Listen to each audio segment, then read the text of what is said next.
Google Glass no fue un fracaso técnico. Funcionaba. Tampoco fue una idea absurda. Llegó antes que muchas otras. El problema fue otro. El mundo no rechazó la tecnología. Rechazó la forma en que apareció. Mientras Google creía estar mostrando el futuro, las personas sintieron que estaban siendo observadas. No hubo una prohibición formal. No hubo una cancelación inmediata. Solo una incomodidad creciente que el sistema no supo leer a tiempo. La pregunta no es por qué Google Glass desapareció. La pregunta es por qué el futuro esta vez llegó demasiado pronto. Y este es su expediente dentro de Archivo 21. Cuando Google presentó Glass, no lo hizo desde una posición de duda. Lo hizo desde una posición de dominio. En ese momento, Google no era solo una empresa tecnológica. Era una infraestructura global de información. Controlaba búsquedas, publicidad digital, sistemas operativos móviles y buena parte del flujo de datos de Internet.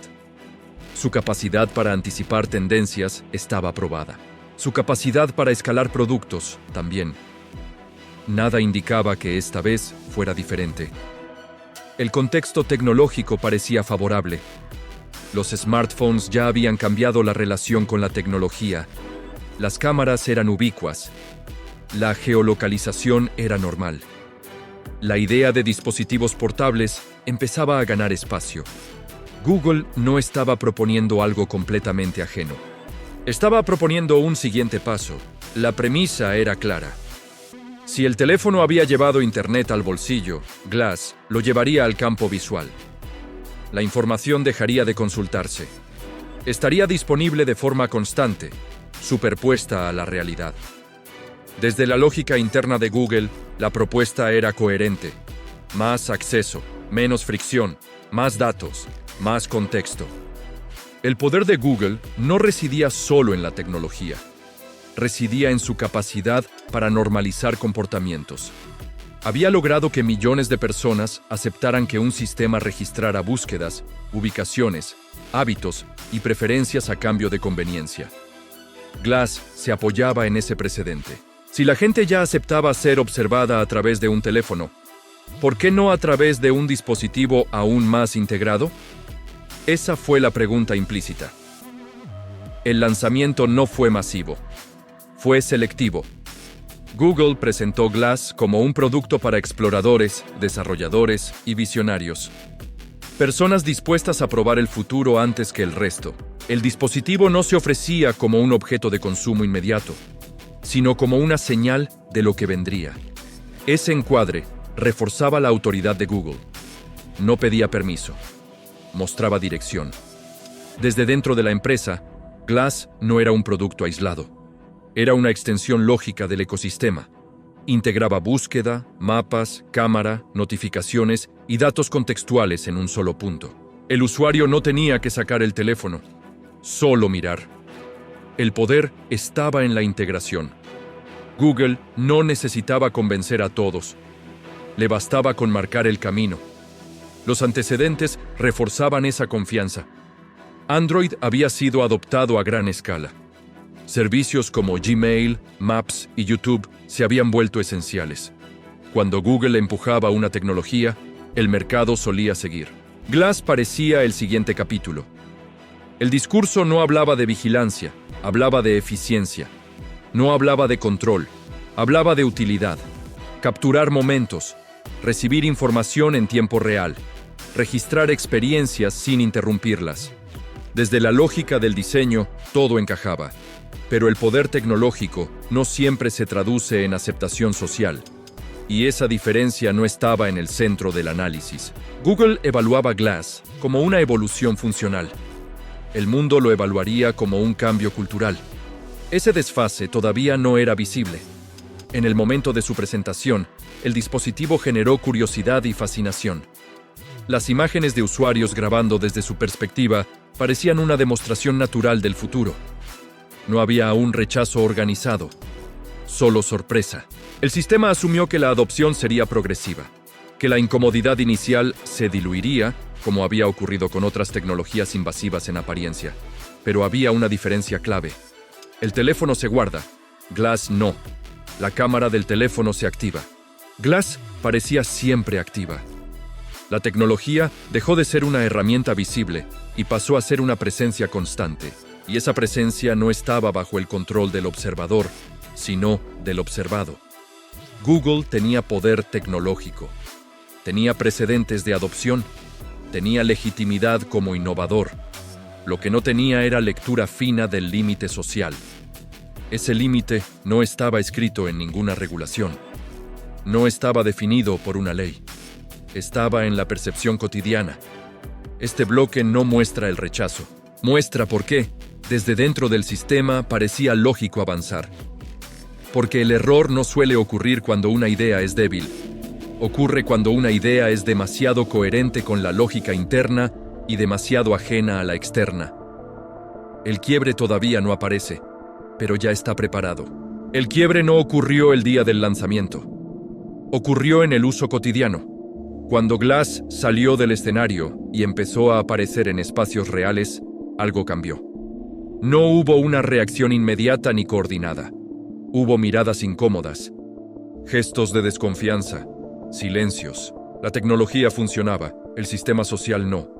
Por primera vez, la presencia de una cámara no era evidente.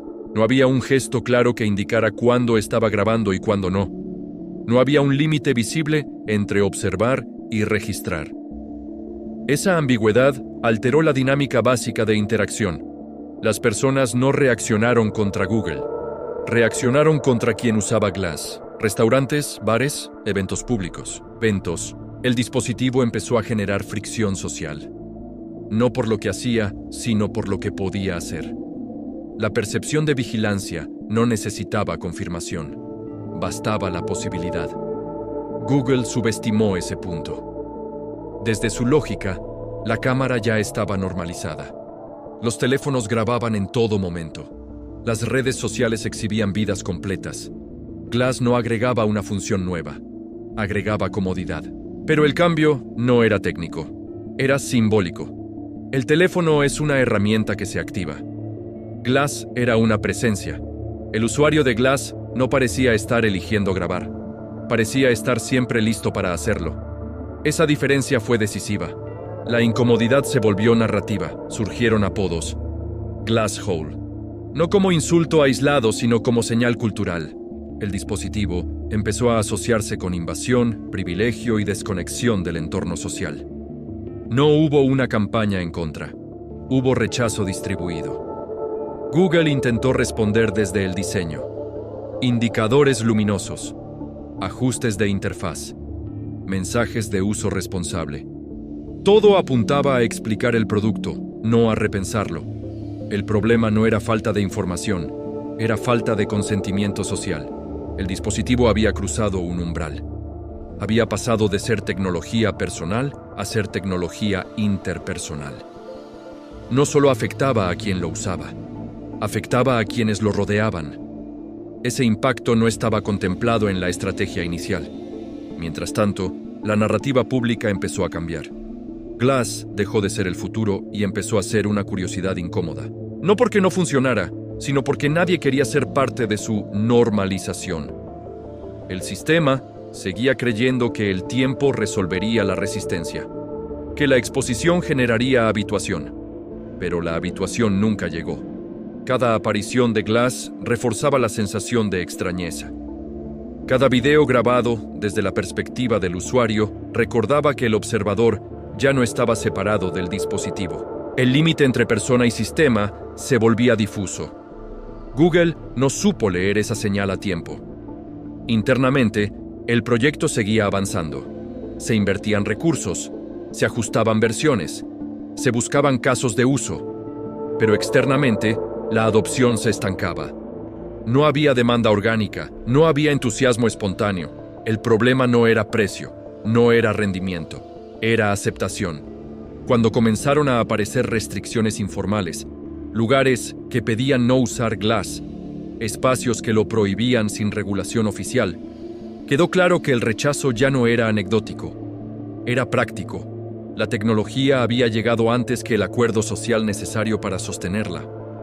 Google había asumido que la legitimidad tecnológica arrastraría la legitimidad cultural. Esa suposición había funcionado antes. Esta vez, no. El quiebre no fue un escándalo, fue un aislamiento progresivo. Glass seguía existiendo, pero ya no pertenecía al mundo cotidiano. Se convertía en un objeto experimental, separado de la vida real que pretendía integrar. El sistema empezó a replegarse, no de manera explícita, sino silenciosa. Menos promoción, menos visibilidad, menos narrativa de futuro. El proyecto no se canceló de inmediato, pero dejó de empujar. Y cuando una tecnología deja de empujar, empieza a desaparecer. El quiebre ya había ocurrido, no en el mercado, en la percepción colectiva. Cuando Google decidió retirar Glass del centro de la escena, no lo presentó como un fracaso. Lo presentó como una pausa, un cambio de enfoque, una reubicación del proyecto hacia otros usos. Pero el movimiento ya estaba definido. Glass dejó de ser un producto pensado para el espacio público y pasó a ser una tecnología confinada a entornos controlados. Empresas, industria, medicina, logística, lugares donde el consentimiento estaba implícito y la función justificaba la presencia del dispositivo. El futuro no desapareció, se encapsuló. Google había aprendido algo que no estaba en ningún manual técnico. La innovación no se legitima solo por su utilidad. Necesita un acuerdo social que la sostenga. Y ese acuerdo no puede imponerse desde el diseño. La retirada de Glass del consumo masivo no generó un vacío inmediato. El mercado no reclamó su regreso. La vida cotidiana siguió sin él. Eso confirmó algo que el sistema no había querido aceptar al inicio. La tecnología no era necesaria en ese momento. No porque no funcionara, porque no encajaba. El impacto de Glass no se mide por ventas ni por adopción. Se mide por el efecto que tuvo sobre la industria tecnológica. Después de Glass, el enfoque sobre dispositivos portables cambió. Las empresas empezaron a ser más cuidadosas con la relación entre tecnología y cuerpo. La idea de una cámara permanente en el rostro dejó de ser presentada como algo deseable. El discurso se desplazó hacia dispositivos menos invasivos, más discretos, más controlables. La lección no fue explícita, fue incorporada. El desarrollo de realidad aumentada no se detuvo, se volvió más silencioso. Proyectos posteriores priorizaron contextos específicos, usos delimitados y señales claras de activación. El problema no era la tecnología, era la falta de fronteras visibles. Glass había expuesto ese límite de forma temprana. El legado del proyecto no está en haber fallado. Está en haber mostrado dónde estaba el borde. Mostró que la integración total entre sistema y percepción humana no puede avanzar más rápido que la aceptación cultural. Ese patrón se repetiría después en otros intentos. Tecnologías que prometían eficiencia, pero chocaban con expectativas sociales no negociadas. Sistemas diseñados desde la lógica interna, sin lectura externa suficiente. Google no perdió poder por Glass. Perdió una oportunidad de marcar el ritmo. Otros aprendieron del error. Ajustaron narrativas, introdujeron cambios graduales, esperaron el momento adecuado. La realidad aumentada no desapareció. Se desplazó hacia formatos más aceptables. Glass quedó como referencia, no como modelo a seguir, como advertencia. El expediente de Google Glass no trata sobre una mala idea. Trata sobre el desfase entre capacidad tecnológica y consentimiento social. Sobre lo que ocurre cuando una empresa confunde lo posible con lo aceptable. El archivo no se cierra con una condena, se cierra con un límite. La tecnología llegó. El acuerdo no. El archivo se cerró. El patrón continúa. Toda historia deja una huella. Si te interesan los casos donde una decisión cambió el rumbo del mundo, suscríbete y sigue explorando Archivo 21.